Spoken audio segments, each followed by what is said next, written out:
নবাব মহল আজ থেকে সবাই আমার অনুগত। তাই যদি আপনার ভাগ্য সম্বন্ধ রাখতে চান আমাদের অনুগত ভাবেই থাকতে হবে, তাহলে হলে আর আপনার স্থান হবে ওই অন্ধকার কারাকক্ষে। কি আমার বেতনভুক্ত কর্মচারী হয়ে আর আমাকে তুমি গুণাবন্ধী, এতবার স্পর্ধা তাদেরকে কে দিয়েছে?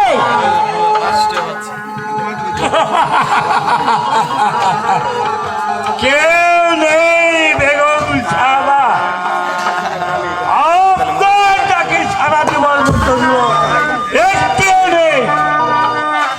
তুর্কি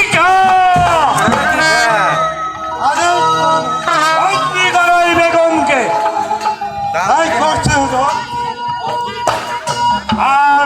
আর তুমি নিয়ে যাও ওই অন্ধকার কারাকক্ষে, আর কান্দা করে রেখে তাকে পাথর চাপা দিয়ে রাখবে। নিয়ে যাও।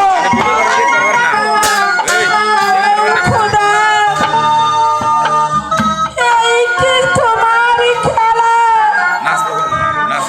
যারা আমার হুকুমের চাকর ছিল তাদের হাতে যে আজ আমি বন্দী।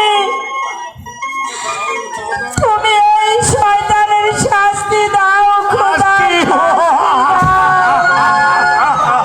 তুই কি নিয়ে যাও শাস্তি,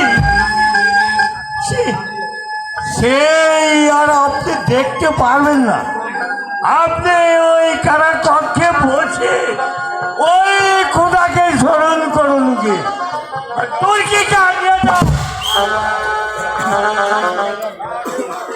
কেউ তাকে কারাকক্ষে নিয়ে যেতে দেবো না পিতা, আমি তাকে রক্ষা করব। তুমি সরে যাও এখান থেকে। তা হয় না পিতা, আমি বেঁচে থাকতে আমার অন্য যাত্রী মাকে কেউ কারাকক্ষে নিয়ে যেতে পারবে না।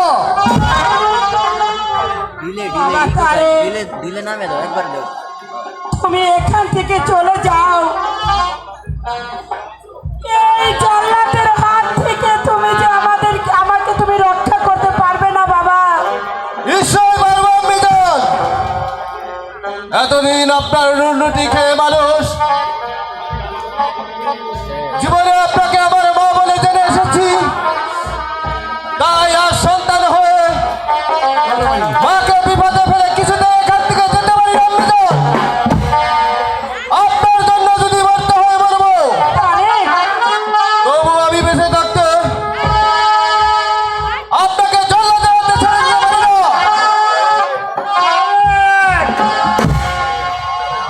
আমি বলছি তুমি এখান থেকে চলে যাও।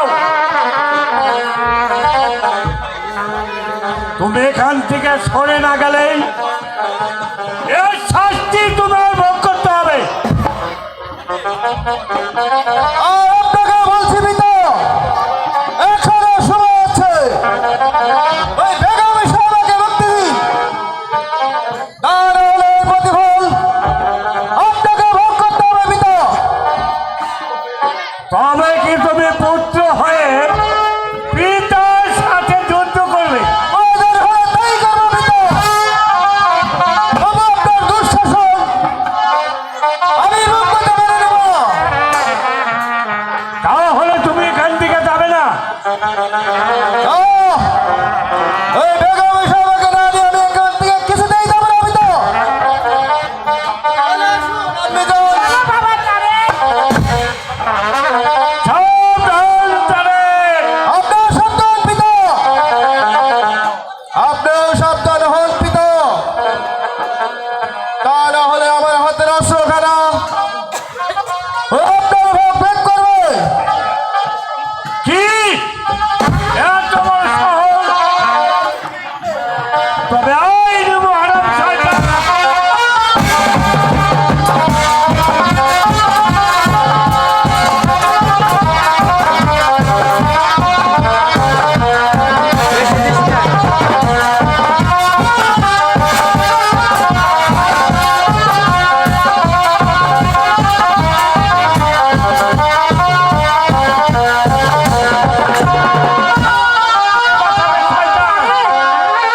ধুমা দিস না তুই কি খাও?